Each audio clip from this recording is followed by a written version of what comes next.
12장 이제 6월절 통해서 이스라엘 백성이 애굽에서 나오죠. 14장에서는 홍해를 건넌 모습이에요. 우리가 14장 21절 한번 읽어봅니다. 모세가 바다 위로 손을 내밀매 여호와께서 큰 동풍이 밤새도록 바닷물을 물러가게 하시니 물이 갈라져 바다가 마른 땅이 된지라. 이스라엘 자손이 바다 가운데 육지로 걸어가고 물은 그들의 좌우에 벽이 되니. 야, 이스라엘 백성이 이제 홍해를 건넜어요. 홍해를 건너게, 왜 홍해를 건너게 하셨을까? 우리 이제 앞에서 보면 블레셋 길로 가면 평탄한 길로 육지로 잘 걸어갈 수 있어요. 그런데 지금 이 홍해길로 가게 했어요. 왜 홍해길로 가게 했을까요? 두 가지가 의미 있습니다. 첫째는 하나님의 권능을 보여서 하나님의 영광을 드러내게 한 목적입니다. 두 번째는 바로의 통치권으로부터 완전하게 벗어나게 하게 한 하나님의 계획이 있어요. 만약 홍해가 아니었다면, 만약 육지길로 갈았다면 어떻게 했어요? 아마 돌아갈 사람도 있었을지도 몰라요. 야, 안 되겠다, 돌아가자. 근데 홍해를 건너면서 그들은 도저히 다시 돌아갈 수 없는 완전한 바로의 통치권으로부터 벗어나게 됩니다. 벗어나게 돼요. 또 이 물을 홍해를 건너면서 곧 구원의 표를 예표하는 겁니다. 우리가 물은 구원받은 자의 표라 이렇게 이야기하죠. 그래서 홍해를 건너는 것은 구원의 표를 이야기합니다. 그 다음에 이제 16절을 한번 보면 16절 3절 한번 읽어봅니다. 애굽 땅에서 고기 가마 곁에 앉아 떡을 배불리 먹던 때 너희가 이 광야로 인도해 내어 온 회중이 줄여 죽게 하는도다. 자, 이 말을 한번 보세요. 이스라엘 백성이 그들이 먹을 것이 없자 어떻게 생각해요? 야, 애굽에 있던 추억을 하는 겁니다. 그들이 보세요.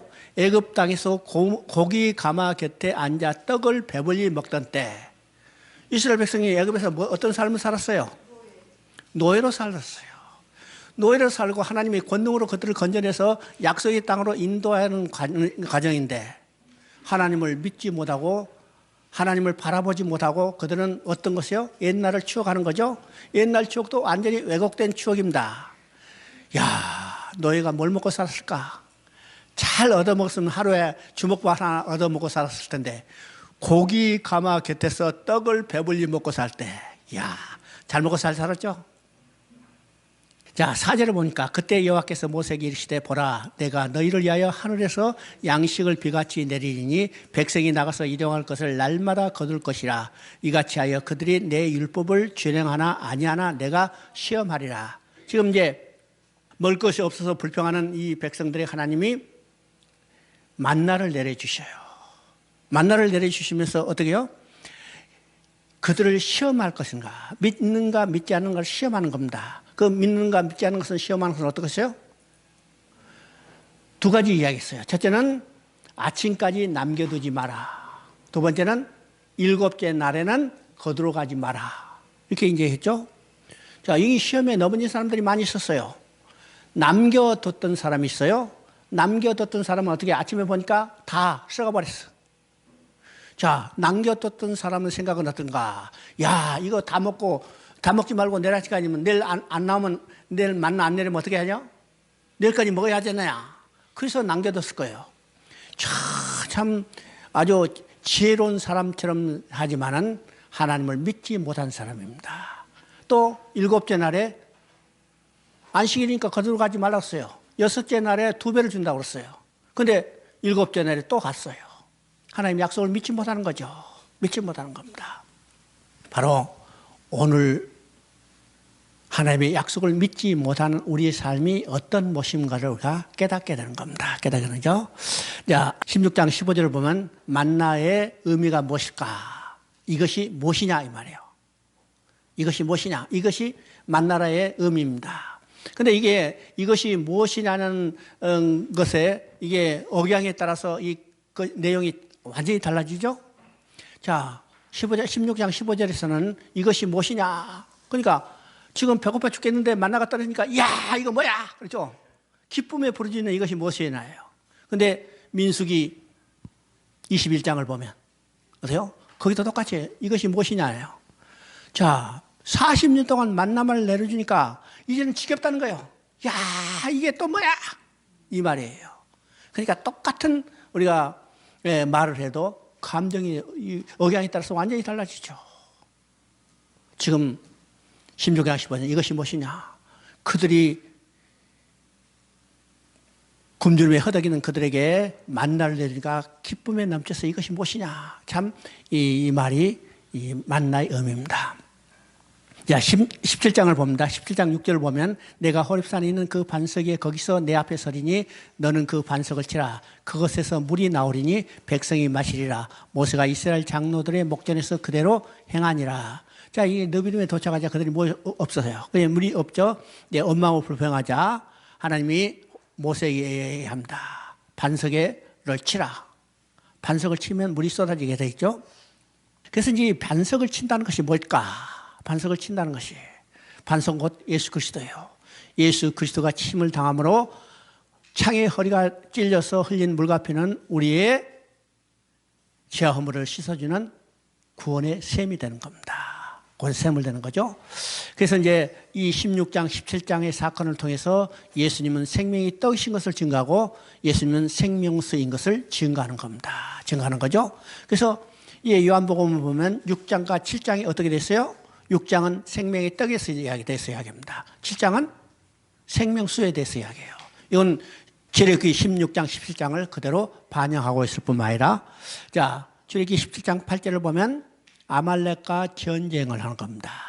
자, 아말렉이 지금 이스라엘을 여기 공격해 왔죠. 이때 모세가 손에서 손을 들면 여호수아가 이기고 손을 내리면 아말렉이 이겼어요. 그러면 이 전쟁은 어떤 의미요? 아말렉이 하나님을 대적하는 전쟁입니다. 이 전쟁은 하나님이 신이 싸워주시는 전쟁이죠. 그래서 역사를 보면 하나님께서 계속해서 말씀합니다. 아말렉은 자자손손이 진멸해야 할 족속이다. 이렇게 이야기해요. 그렇죠? 19장 5절 6절을 한번 읽어보십니다. 19장 5절 6절 세계가 다 내게 속하였나니 너희가 내 말을 잘 듣고 내 언약을 지키면 너희는 모든 민족 중에서 내 소유가 되겠고 내가 내게 대하여 제사장 나라가 되며 거룩한 백성이 되리라. 너는 이 말을 이스라엘 자손에게 전할지니라. 이제 출애굽기는 크게 세 부분으로 나뉘었습니다. 1장부터 18장까지 이것은 이스라엘 백성이 애굽에서 나와서 시내산까지 도착하는 과정입니다. 그래서 시내산에 도착하자 이제 모세가 이들의 조언을 받아가지고 이제 행정 조직과 군대 조직을 이루죠. 거기서 이제 10부장, 50부장, 100부장, 1000부장 제도를 만들어요. 이 10부장, 100부장, 1000부장, 50부장, 100부장, 1000부장 제도는 오늘 군대 조직과 똑같은 조직입니다. 여러분 이제 군대 가보신 분은 알지만 분대가 몇 명이에요? 분대 10명, 그렇죠? 9명, 10명. 소대 40명, 중대 100명 내에요. 대대 700명, 800명. 그러니까 이 제도가 지금까지 군대에 존재하는 제도와 똑같은 예요. 그러니까 이 조직을 로마 군대에서도 그대로 사용하고 있는 것을 우리가 성경을 통해서 보고 있죠. 고넬료도 100부장이요. 저 뒤에 사도행전에 가보면 1000부장이 나와요. 그러니까 이 조직이 그대로 나타난 것을 보게 되죠. 자, 이 조직을 이룬 후에 하나님은 이제 시내산에 온 그 백성들을 내가 언약을 체결한 것을 우리가 이것을 시내산 언약이라고 합니다. 시내산 언약. 그래서 이 시내산 언약은 하나님이 모세를 통해서 말씀하십니다. 너희가 내 명령을 준행하면 너희는 내 소유가 되고 제사장 나라가 되고 거룩한 나라가 되리라. 그래서 백성들이 그 말을 전하자 백성들이 그 말을 듣고 어떻게 해요? 우리가 다 하나님의 명령을 준행하겠나이다 그랬어요. 자, 내 명령을 준행하면 이렇게 되리라 했기 때문에 그 백성이 우리가 명령을 준행하리라 했습니다. 그러면 그는 어떻게 됐어요? 이제는 하나님의 소유가 됐어요. 또 제사장 나라가 됐어요. 또 거룩한 백성이 됐어요. 그러면 이 소유, 제사장 나라, 거룩한 백성이 어떤 의미인가를 우리가 생각해 봐야 합니다. 근데 소유는 자기 거죠. 하나님의 소유라고 했으니까 이것은 창조적 의미에서 소유보다도 특별한 의미에서 소유입니다. 특별한 의미예요. 창조적 의미에서 소유는 하나님이 우주 만물을 지었기 때문에 본래 모든 것이 다 하나님 것이에요. 그죠? 여러분도 다 하나님 거, 나도 하나님 거, 다 하나님 거예요. 하나님의 소유입니다. 그런데 여기서 소유란 말은 창조적 의미에서 소유가 아니라 구속적 의미의 소유입니다. 왜 구속적 의미의 소유예요? 하나님이 값 주고 샀잖아요. 돈 주고 샀잖아요. 샀으니까 자기 거예요. 어떤 값을 지불했어요? 유월절 어린 양의 피값을 지불하고 샀기 때문에 이건 특별한 의미, 구속적 의미의 소유를 이야기합니다. 소유를 의미죠. 그 다음에 제사장 나라예요. 물론 이스라엘은요 전체가 하나님의 제사장이에요. 그런데 그 의미보다, 광범한 의미보다도 이스라엘 백성 가운데 제사장, 큰 제사장이 태어나서 모든 백성을 하나님 앞에 인도할 것을 계시하고 있는 겁니다. 그러면 모든 백성을 하나님 앞에 인도할 큰 제사장은 누굴까? 이스라엘 백성 가운데 태어나신 예수 그리스도를 예표하는 겁니다. 세 번째는 거룩한 백성이라고 그랬죠. 여러분, 거룩한 백성이 되는 그 백성은 어떤 나라에서 사는 사람이에요? 거룩한 백성은 거룩한 나라에 사는 백성이에요. 그래야 거룩한 백성이죠. 그러면 거룩한 나라는 누가 통치한 나라예요? 하나님이 통치한 나라예요. 하나님 나라예요. 그래서 거룩한 백성이 된다는 이 말 속에 하나님은 거룩한 나라, 하나님이 공의와 정으로 통치하는 하나님 나라를 이루시는 그 백성이 되게 하시겠다는 겁니다. 자, 19장 11절 12절 한번 읽어봅니다. 준비하게 하여 셋째 날을 기다리게 하라. 이는 셋째 날에 나 여호와가 온 백성의 목전에 시내산에 강림할 것임이라. 너는 백성을 위하여 주의 경계를 정하고 이르기를 너희가 삼가 산에 오르거나 그 경계를 침범하지 말지니 산을 범하는 자는 반드시 죽일 것임이라. 이것은 어떤 내용일까? 지금 이제 하나님이 시내산 언약을 통해서 이스라엘 백성은 하나님의 백성이 됐죠? 하나님의 백성이 됐기 때문에 하나님은 자기 백성을 보고 싶어서 자기 백성이 있는 시내산으로 내려오시겠다는 거예요. 자, 내려오시겠다고 하실 말씀이 어떤 말씀이요? 경계를 정해놓고 그 경계를 침범하지 말라. 경계를 침범해서 들어온 자는 죽임을 당한다고 했어요. 자, 우리 여기서 생각해 볼 것이 있습니다. 자기 백성이 됐으면 당연히 자기 백성을 만나서 얼싸안고 춤을 춰야 할 텐데 경계를 정해놓고 들어오지 못하겠어요. 그러면 하나님은 시내산 가운데 계시고 이스라엘 백성은 경계 밖에 있다면 하나님과 백성이 만났어요? 못 만났어요? 실제로 못 만났어요. 왜일까요? 이건 구약시대는 백성의 죄가 완전히 해결되지 않았기 때문입니다. 해결되지 않았겠어요. 그럼 우리가 성막 구조를 볼 때도 똑같죠? 하나님은 지성소 안에 계시고 백성들은 저 밖에 있어요. 그런 지성소에 들어가는 문은 휘장으로 막아놨습니다. 휘장으로 막아놨어요. 휘장이 열려야 지성소에 들어가고 하나님 만날 텐데 열리지 않았어요. 왜일까요? 구약시대는 죄가 해결되지 않았기 때문입니다. 않았기 때문이요. 자, 그러면 이 죄는 누구를 통해서 해결돼요? 오직 예수 그리스도의 십자가의 피를 통해서만 해결될 수 있는 겁니다. 이렇죠? 20장부터 이제 24장까지는 율법 수혜의 내용입니다. 그러니까 우리가 19장부터 24장까지가 한 덩어리라고 했죠. 자기 백성으로 언약을 맺고 이제는 언약이 백성이 된 그 백성들에게 하나님의 법을 지키도록 주신 법이 십계명입니다. 십계명법. 여러분 십계명을 볼 때 그 강령에서 가장 중요한 내용이 뭘까? 여러분 출애굽기를 강령으로 내걸고 있어요. 이걸 에게서 건져낸 너희에게 내 백성이 됐기 때문에 내 백성으로 지켜야 할 법을 주신다는 겁니다. 그러면 율법을 주신 목적이 뭘까요? 율법을 지킴으로 구원받게 하게 한 목적이 아니라는 사실이에요. 하나님은 은혜로 전적으로 그 백성을 구원해 주시고 그 백성이 하나님 백성이 됐기 때문에 백성으로 지켜야 할 법을 주시는 것을 지켜야 할 법을 주시는 것이 율법서입니다. 그러면 우리가 율법서를 통해서 우리가 깨달아야 해요. 인간이 율법을 다 지킬 수 없다는 사실을 알아야 합니다. 그러면 인간이 죄가 무엇인지를 깨닫게 하는 하나의 장치였고 또 죄를 깨닫게 된 인간이 그 죄를 어떻게 처리할 건가 그 죄를 처리할 수 있는 길을 보여주는 것이 율법의 의미라는 사실을 알아야 합니다. 자, 보세요. 이 출애굽기 20장을 보면 두 부분으로 되어 있습니다. 두 부분으로 되어 있어요. 두 부분은 어떻게 나눠져 있어요?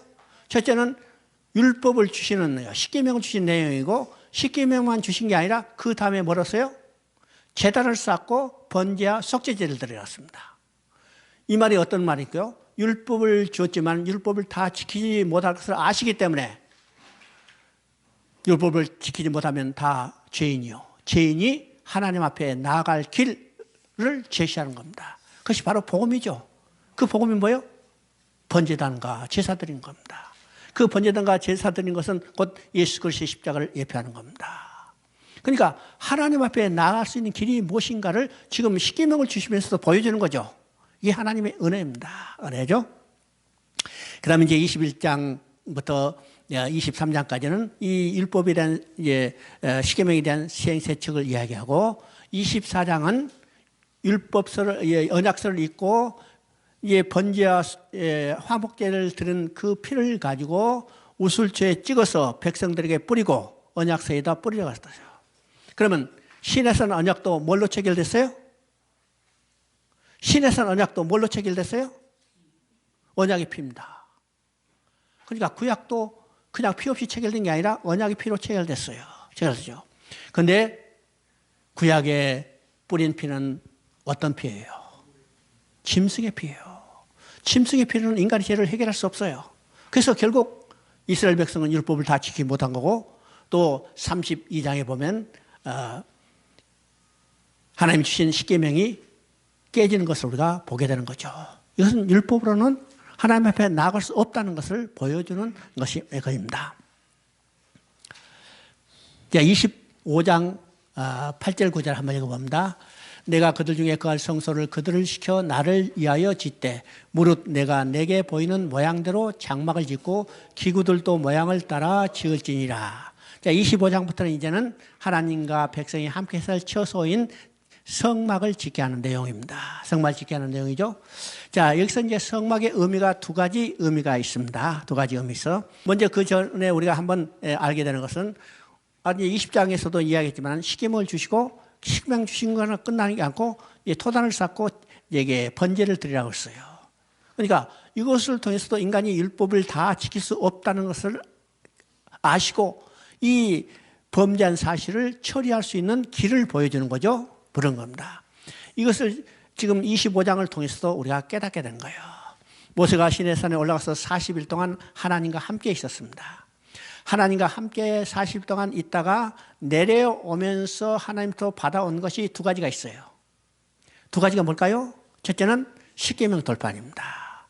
이건 법을 주신 거죠. 율법을 주신 거예요. 하나님은 이 율법을 주셨지만 율법을 다 지키지 못할 것을 아셔요.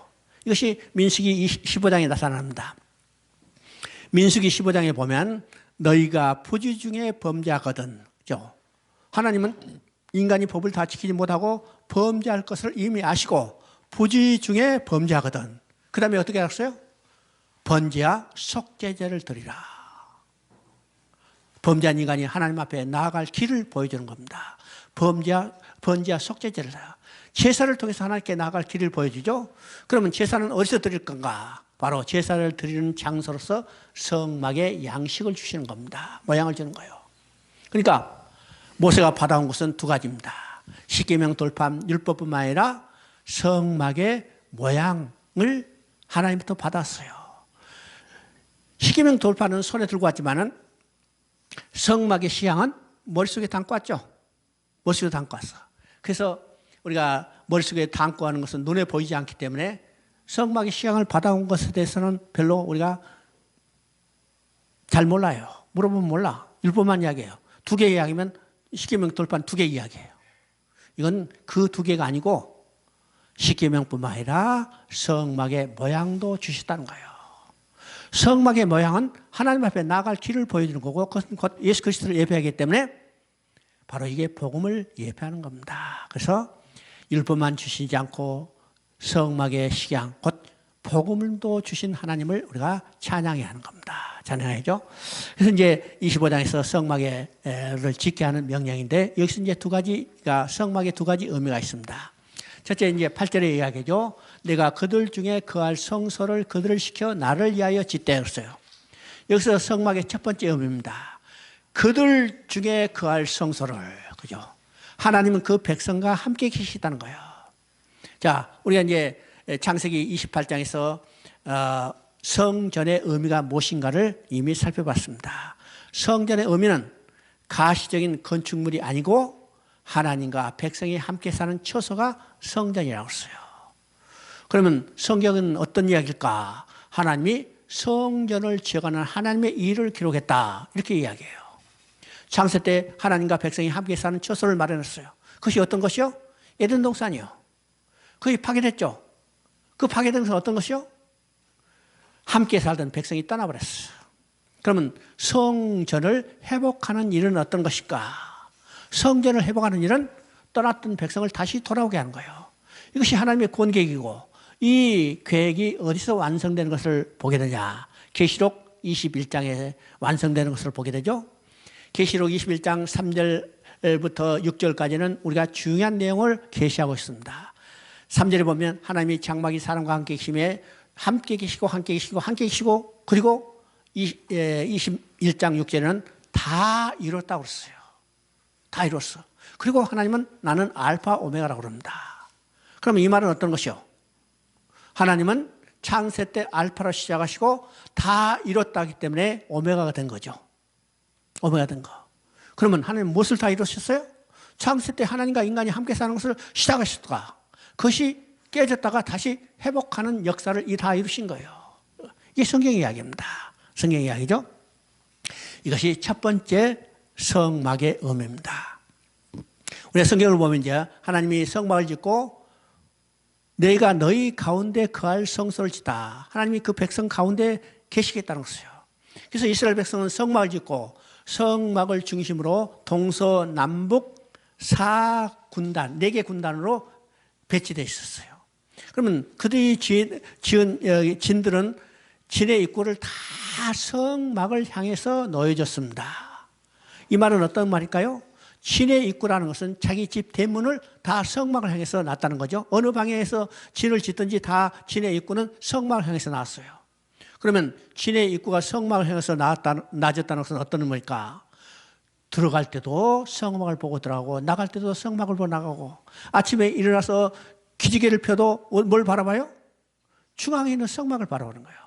그들의 삶의 중심에는 그들 가운데 있는 성막이요. 성막에는 누가 계세요? 하나님이에요. 그러면 이스라엘 백성의 삶의 중심에는 보이는 성막이고 그 성막에는 하나님이 계시기 때문에 이스라엘 백성의 삶의 중심은 곧 하나님이라는 사실입니다. 그 성전이 오늘 어디에 지으셨을까? 그 성전이 오늘 어디에 지으셨어요? 내가 성전이요. 내가 성전이고 그 성전에 하나님이 계세요. 그러면 내 삶의 중심도 누구예요? 성전이고 그 성전에 계신 하나님이라는 사실을 우리가 깨닫게 되는 거죠. 그렇죠? 두 번째 성막의 의미는 내가 보여준 모양대로 지으라고 했습니다. 여기서 이 보여준 모양은 말이 간단한 의미가 아니라는 사실을 우리가 알아야 해요. 이건 히브리서를 이해할 때 아주 중요한 내용입니다. 보여준 모양대로, 내가 그려준 설교대로 지으라 이렇게 하지 않았어요. 내가 그려준 설교대로 지으라 하면 실체가 있다는 거예요, 없다는 거예요? 내가 그려준 설교대로 지으라 하면 실체가 없다는 거예요. 근데 보여준 모양대로 지으라 했다면 실체가 있단 말이에요, 없단 말이에요? 실체가 있단 말이에요. 실체가 있다. 그러면 보여준 모양, 이 실체는 어디에 있어요? 이 실체는 하늘에 있는 거예요. 하늘에 있어요. 하늘에 있는 실체를 보고 와서 땅에는 사람이 그 모양대로 그림자적 성막을 짓는 겁니다. 그래서 이게 중요한 의미죠. 히브리서를 이해하는데 아주 중요한 의미입니다. 이 보여준 모양대로. 그럼 모세가 이제 성막의 실체를 보고 날마다 그것을 머릿속에 상기했을 거예요. 야, 모세도 머리가 그렇게 좋은 것 같지는 않아요. 40일 동안 매일 보고 연구했을까요? 요새 내가 지금 해보니까, 야, 나도 머리가 상당히 좋았었는데 지금은 완전히 나가가지고 한 문장을 외우는데 일주일 동안 외워도 안 돼. 그렇죠? 안 돼. 40일 동안 하나님이 보여준 모양을 계속 눈에 익혀서 머릿속에 이제 그래프로 완전히 정리한 다음에 내려왔어요. 그럼 지금 모양대로 지으라고 했습니다. 이 모양대로 지으는 것은 하나님께 나갈 길을 그대로 보여주는 겁니다. 우리 성막의 구절을 보면 밖에 있는 백성이 성막에 들어갈 때 성막문에 들어와서 제일 먼저 만나는 곳이 뭐냐면 번제단이에요. 번제단은 어떤 것이요? 우리의 죄를 처리하는 자리입니다. 그러면 지성소에 있는 하나님을 만나러 갈 때 성막문에서 제일 먼저 거치는 단계가 뭐냐면 번제단을 지나야 해요. 다른 말은요, 제일 먼저 해결될 것이 죄가 처리돼야 합니다. 물도물 지나서 정결해야 하죠. 성소를 지나서 생명의 빛을 맛보게 되고, 또 모든 것이 다 정결해야 하나님 앞에 기도를 해요. 그리고 지성소로 들어갈 수 있는 길이 열리게 되는 겁니다. 그렇죠?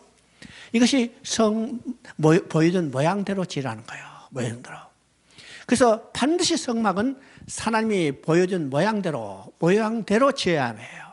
또 뿐만 아니라 성막을 짓는 모든 재료도 누구를 예표하냐면 예수 그리스도를 예표해요. 금도 예수 그리스도, 은도 예수 그리스도요, 노쇠도 예수 그리스도요, 세마포도 예수 그리스도요. 모든 재료가 다 예수 그리스도죠. 또 성막에서 하는 일도 예수 그리스도예요. 성막에서 하는 일이 어떤 것이요? 제사 드린 일이요. 여기서 보지만 이 제사도 다 예수 그리스도를 예표합니다. 또 이 제사를 드려주는 사람 있죠? 이 제사를 드리는 사람이 누군가? 제사장이요. 제사장도 누구를 예표해요? 예수 그리스도를 예표해요. 그러면 성막의 모든 것은 처음부터 끝까지 예수 그리스도를 예표하는 겁니다. 모양도, 재료도, 하는 일도, 일을 하는 사람도 예수 그리스도를 예표한다면 하나님 앞에 나아갈 수 있는 유일한 길은 오직 예수 그리스도라는 거예요. 이것이 성막을 구조를 통해서 보여주죠. 성막을 보여줍니다. 자, 30장 11절 12절을 한번 읽어봅니다. 30장 11절 12절. 내가 이스라엘 자손의 수요를 조사할 때 조사받은 각 사람은 그들에게 계수할 때 자기의 생명의 속전을 여호와께 드릴지니 이는 그것을 계수할 때 그들 중에 질병이 없게 하려 함이라. 자, 이제 25장에 성막을 짓게 하고 이제 성막을 속에 배치할 여러 가지 성물을 이제 짓게 하는 명령을 쭉 해요. 그리고 이제 30장에 가서 여기서 이제 생명의 속전을 내라고 그랬죠. 내가 이스라엘 자손의 수요를 조사할 때, 그러니까 인구 조사할 때 각 사람의 계수받는 대로 생명의 속전을 내라고 했어요. 생명의 속전을. 이 생명의 속전을 내라고 하는 건 왜 생명의 속전을 내라고 했을까? 사람 머릿수 해야 될 때마다 이 사람의 생명이 누구에서 속함을 받은 것을 알게 하기 위해서 생명의 속전을 내라고 하는 겁니다. 생명의 속전. 그러면 우리의 생명이 누구에서 속함을 받았어요? 예수 그리스도예요. 그러니까 생명의 속전인 것은 바로 십자가에서 우리의 대신해서 죽으실 예수 그리스도의 피값입니다. 생명의 속전을 내라고 했어요. 그러면 생명의 속전을 낼 때 어떻게 내놨을까? 부자라고 많이 내지 말고 가난한 자라도 적게 내지 말고 모든 사람이 다 반세겔씩 내라고 했습니다. 우리가 세금 낼 때는 부자들은 많이 내죠. 가난한 자는 적게 내죠. 없는 사람은 아예 안 내잖아요.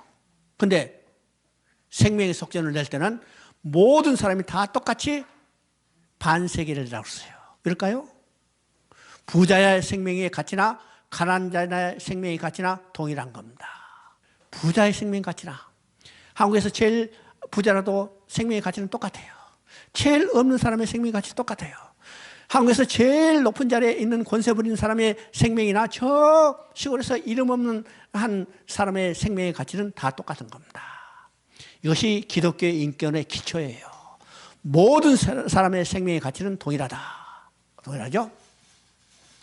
자, 31장 2절부터 5절 중에 내가 읽어봤습니다. 내가 유다 지파 호레 자손 유리의 아들 부살레를 지명하여 부르고 하나님의 영이 그에게 충만하게 하여 지혜와 총명과 지식과 여러 가지 재주로. 지금 이제 성막을 지을 이제 모양에 대해서 쭉 설명하고 마지막에 단계에서 이렇게 했어요. 하나님이 성막을 지을 사람을 친히 지명하여 불렀다고 했어요. 그 사람이 누구예요? 부살렐이에요. 자, 하나님이 친히 성막을 지을 부살렐을 부르시고 그 다음에 뭐라 했습니까? 하나님의 영이 그에게 충만하게 하여 지혜와 총명과 지식과 여러 가지 재주로. 하나님이 부르실 뿐만 아니라 하나님이 영이 그에게 충만하게 해서 지혜와 총명과 지식과 여러 가지 재주를 그에게 보여했습니다. 이게 간단한 의미가 아니라는 사실을 우리가 알아야 합니다. 자, 모세에게 지금 성막의 시향을 다 보여줬어요. 그러면 야, 내가 다 봤냐? 너 내려가서 좋은 기술자 불러서 성막 지어라. 이렇게 말할 수도 있죠? 하나님은 그렇게 말씀 안 하셨어요. 모세의 성막의 시향을 다 보내주시고 내려보내면서 어떻게 해요? 하나님이 성막을 지을 사람을 친히 부르셨다는 거예요. 친히 부르실 뿐만 아니라 그에게 하나님이 영이 충만하게 해서 지혜와 지식을 충만하게 하고 그래 많은 재주를 주었다고 했습니다. 이럴까요?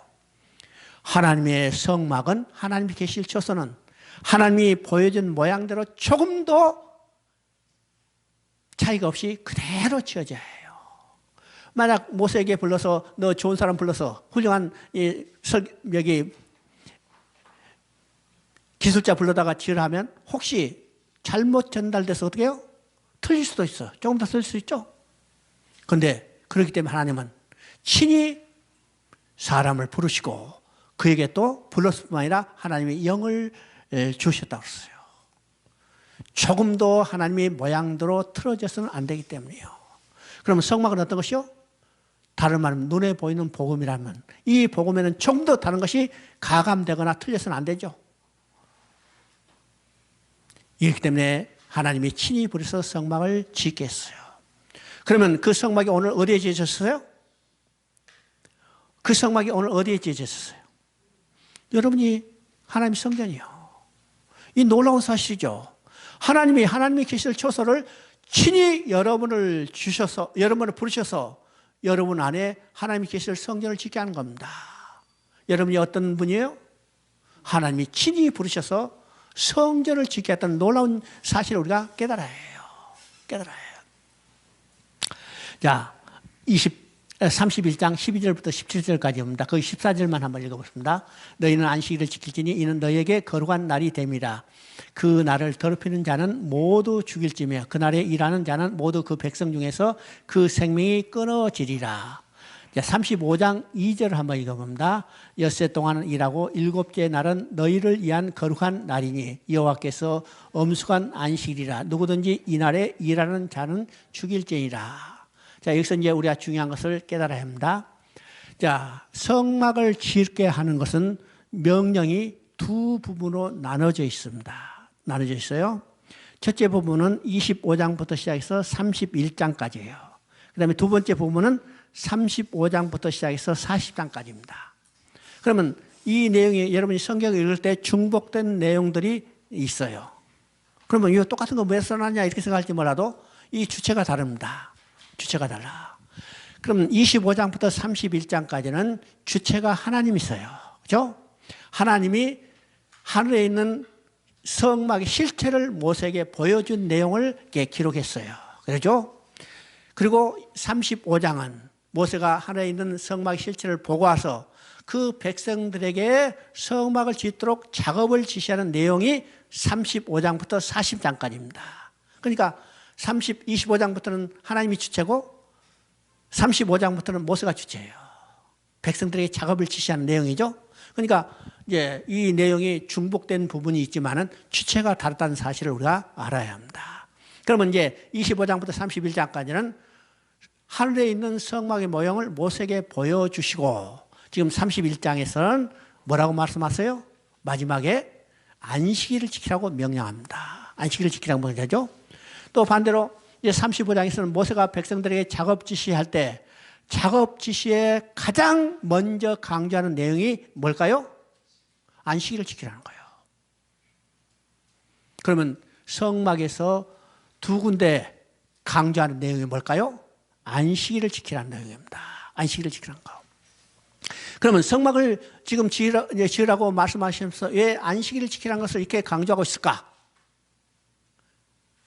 우리가 성막을 지우는 내용과 안식일을 지키라는 것보다는 거리가 멀 것처럼 생각하지만은 왜 성막을 지으라면서 하나님도 모세도 안식일을 지키라고 강조하고 있을까? 이것을 생각해 봐야 합니다. 여러분, 성막을 짓는다면, 하나님이 계실 성전을 짓는다면요, 밤낮 없이 지어야죠. 안식일 지킬 틈이 어디 있어? 안식일도 없어. 요새 이제 일반적으로 공사하면 햇빛 들고 밤에도 하고 그냥 주야로 하잖아요. 이렇게 했어야 할 텐데 하나님은 그렇게 하지 말고 반드시 안식일을 지키라고 강조하고 있는 겁니다. 왜일까요? 성막을 짓는 목적이 뭘까요? 성막을 짓는 목적이 뭘까요? 하나님의 안식에 있어요. 안식은 뭐라고 써요? 하나님과 그 백성이 함께 살면서 기뻐하며 즐거워하며 그의 영광을 드러내는 것이 안식이에요. 성막을 짓는 것은 목적이 뭐예요? 하나님과 그 백성이 함께 사는 처소를 짓고, 처소를 짓는 목적이 뭘까? 함께 살면서 기뻐하며 즐거워하며 그의 영광을 드러내는 것이기 때문에 성막을 짓는 목적 자체가 하나님의 안식을 누리기 위해서입니다. 누리기 위해서죠. 그래서 성막을 짓는다, 건축물을 짓는다, 쉴 새 없이 짓는다 이렇게 하지 말고 그 짓는 목적이 무엇인가를 분명히 알라는 겁니다. 우리가 무슨 일을 하든지 간에 그 일을 하는 목적이 우리가 분명해야 합니다. 분명해야죠? 분명합니다. 이제 39장을 한번 봅니다. 39장 1절 한번 읽어봅니다. 그들이 여호와께서 모세에게 명령하신 대로 청색, 자색, 홍색 실로 성소에서 섬길 때 입을 정결한 옷을 만들고 또 아론을 위한 거룩한 옷을 만들었더라. 지금 이제 38장까지는 백성들이 이제 분담해서 이 성물을 만들어가는 과정이에요. 그리고 이제 40장에는 이제는 만드는 성물을 다 가져라고 해서 이제 성전을 지을 이 마당에다 다 펼쳐놓고 모세가 그것을 점검하는 내용입니다. 그럼 이제 39장 1절에는 제사장 옷을 점검하는데 그 제사장 옷을 점검하는데 가장 핵심적인 말은 어떤 것일까? 여기서 중요한 것이 있어요. 여호와께서 모세에게 명령하신 대로. 그러면 39장에는 지금 모세가 백성들이 만들어 온 성물을 점검하는데 여기서 여호와께서 모세에게 명령하신 대로란 말이 몇 번 반복되냐면 10번 반복돼요. 그러니까 각종 성물을 다 점검할 때마다 모세에게 명령한 모양대로 되었더라 이 말을 반복하고 있죠. 우리 43절을 한번 읽어봅니다. 43절 거기 보면요 모세가 백성들이 가져온 성물을 다 점검하고 백성들을 축복하였다고 써요. 그런데 언제 축복했어요? 여호와께서 모세의 명령한 모양대로 되었을 때 모세가 그 백성들을 축복했다고 씁니다. 만약 여호와께서 명령한 모양대로 되지 않았다면 모세가 축복했을까요? 아니면 성질냈을까요? 네? 어떻게 했어요? 팔로 차버리는 거예요. 그렇죠? 그런데 언제 축복했어요? 여호와께서 명령한 모양대로 지었을 때. 이게 간단한 말이지만은 우리가 교회에 나와서 복 받기를 원하죠. 다 복 달라고 소리 지르죠. 근데 소리 지른다고 복 받는 게 아니라 어떻게 복 받을 수 있어요? 하나님 말씀대로 순종하며 신앙생활할 때 복 받는 거예요. 복 받는 거예요. 우리가 이제 자녀들 키울 때도 마찬가지죠. 자녀들이요 부모 말씀에 순종하고 부모 기쁘게 하면 없는 것도 다 털어내는 거예요. 그렇죠? 없는 것도 다 털어내. 근데 말 안 들으면 어떻게 해요? 아무리 달라고 소리 지르도 주먹부터 나가는 거예요. 주먹부터 나가. 그러니까 우리가 복 받는 비결은 교회 가서 소리치고 악을 쓴다고 주는 게 아니라 악을 쓴다면 잘못하면 쥐어 터지는 거예요. 그런데 하나님 말씀대로 순종할 때 하나님이 우리에게 주고 싶어서 안달하는 겁니다. 복 받기를 원하는 복의 비결이 바로 여기에 있어요. 여호와께서 모세에게 명령한 모양대로 되었을 때 모세가 그들을 축복하였더라. 40장을 보면 그것도 마찬가지입니다. 40장은 이제 모세가 성막을 이제는 조립하는, 건축하는 내용입니다.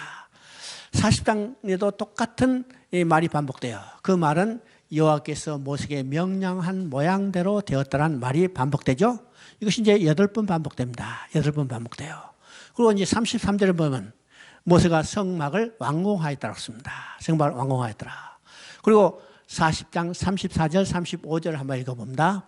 구름이 해막에 덮이고 여호와의 영광이 성막에 충만하며 모세가 해막에 들어갈 수 없었으니 이는 구름이 해막 위에 덮이고 여호와의 영광이 성막에 충만함이었더라. 여기서 이제 중요한 것을 우리가 보게 됩니다. 구름이 해막에 덮이고 여기서 이제 해막이라는 말이 나오죠. 해막.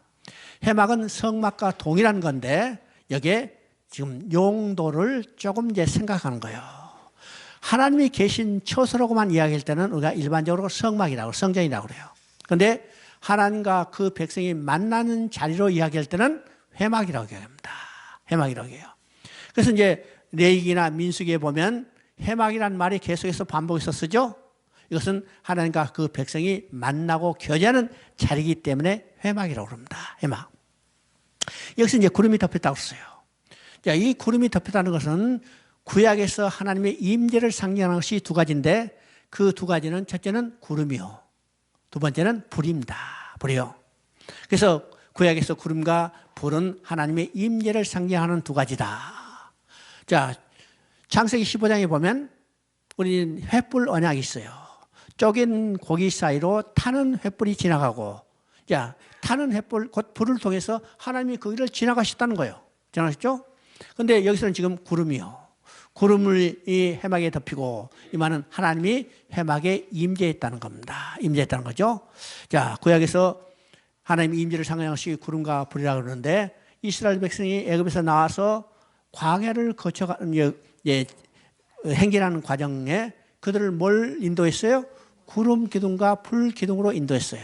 이 말은 하나님이 친히 그들을 인도했다는 사실을 우리가 깨닫게 되는 거죠. 자, 구름이 회막에 덮였다. 하나님이 그 회막에 임재했어요. 언제 임재했을까? 언제 임재했을까요? 하나님께서 말씀하신 대로 성막이 완공됐을 때. 만약 하나님 말씀하신 대로 성막이 완공되지 않았다면 어떻게 했을까요? 여러분 한번 상상해 보세요. 모세가 지금 성막을 다 짓고 하나님께 보고했어요. 하나님, 성막 다 지었습니다. 하나님이 뭐라고 말했어요? 그래, 알았어. 가서 보자. 그래서 이제 내려오셨어요. 내려오셨는데 만약 여호와께 말씀하신 대로 되지 않았다면 하나님이 한참 찾아다니며 돌아다니다가 못 찾고 돌아가 버렸어. 못 찾죠? 왜요? 자기가 말씀한 대로 지어지지 않았기 때문에 자기 집 못 찾는 거예요. 근데 언제? 하나님께서 말씀하신 대로 성막이 완공됐기 때문에 야, 됐다. 여기가 내 집이구나. 그리고 거기 오신 거예요. 그래서 구름이 회막에 덮였다고 그랬습니다. 회막에 덮였죠. 자, 하나님이 임재했기 때문에 하나님이 임재하는 곳에는 하나님의 영광이 충만하게 돼 있어요. 그래서 여호와의 영광이 성막에 충만했다고 그랬죠. 그런데 중요한 사실이 있습니다. 모세가 회막에 들어갈 수 없었으니 그러면 우리 이제 봅니다. 여호와의 영광은 성막에 충만했어요. 그런데 모세에게는 충만한 게 아니죠. 모세는 들어갈 수 없었어요. 자, 이것이 어디서 또 반복되냐면 솔로몬이 성전을 짓고 성전을 봉헌할 때 똑같이 반복돼요. 여러분 역대기 7장 1절, 역대하 7장 1절을 보면 거기에 똑같이 나옵니다. 솔로몬이 기도를 마침에 하늘에서 불이 내려와, 그렇죠? 재물을 사르고 성전에 여호와의 영광이 충만하시나 제사장들은 밖에 있었더라 이야기합니다. 그러면 불이 하늘에서 내려왔다는 것은 하나님이 임재했다는 거예요. 그래서 하나님이 임재했기 때문에 거기에 하나님의 영광이 충만했어요. 그런데 제사장들은 밖에 있었다. 들어가지 못했다. 그러면 솔로몬의 성전 때도 성전에 하나님의 영광이 충만했지만은 제사장이 충만한 건 아니죠. 그러면 우리가 사도행전 2장을 보면 어떤 사건인가? 성령이 강림한 사건이 있었어요. 성령이 불의 혀와 같이 각 사람 위에 임했다고 씁니다. 그러면 신약에서 성령이 임한 것은 각 사람 위에 임했을 거예요. 마가의 다락방에 임한 게 아니라 각 사람 위에 임했다고 씁니다. 그러면 구약과 신약이 어떻게 다를까요? 뭐가 또 같을까요? 같은 점이 뭐고 다른 점이 뭘까? 구약과 신약의 다른 점은 구약은 눈에 보이는 성전에 하나님이 임재하고 하나님의 영광이 충만했어요. 그런데 신약은 눈에 보이지 않는 각 사람이 지어진 성전에 하나님이 성령이 임하고 하나님의 영광이 충만했어요. 그러면 오늘 우리 안에 하나님이 성전이 지어졌다면 그 성전이 하나님의 영광이 충만한 거예요. 그럼 우리 삶은 어떤 삶이요? 우리 안에 계시는 하나님이 계시고 그곳에 하나님이 계시면 하나님의 영광이 충만하기 때문에 우리의 신앙의 삶은 하나님의 영광을 바라보고 즐거운 삶을 누리는 겁니다. 이것이 오늘 우리의 신앙의 삶이에요. 신앙이에요. 세상에 어떤 환경이 있다 하더라도 하나님이 내 안에 계시고 나 안에 계신다면 하나님은 영광이 충만한 거죠. 우리 신앙은 이 하나님의 영광을 바라보고 즐거운 삶을 누리는 것입니다. 누리는 것이요. 자, 그래서 이제 우리가 창세기와 출애굽기의 큰 틀을 우리가 머릿속에 정리해야 한다고 했습니다. 이것이 성경 전체의 큰 틀이라고 그랬죠. 창세기는 창조를 시작해서 요셉의 죽음으로 끝난다. 이 죽음으로 끝나는 것은 저주와 멸망이요. 인간 자력과 은혜의 불가능성을 보여주는 겁니다. 이스라엘 백성은 애굽에 들어가서 바로의 노래에 전락됐어요. 인간 스스로 나올 수 없는 절망의 상태죠.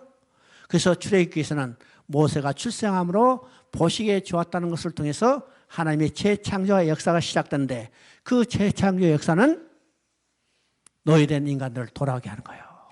애굽에 애굽에 내려가서 노예로 살고 있는 이스라엘 백성을 돌아오게 하는 거예요. 무엇을 통해서?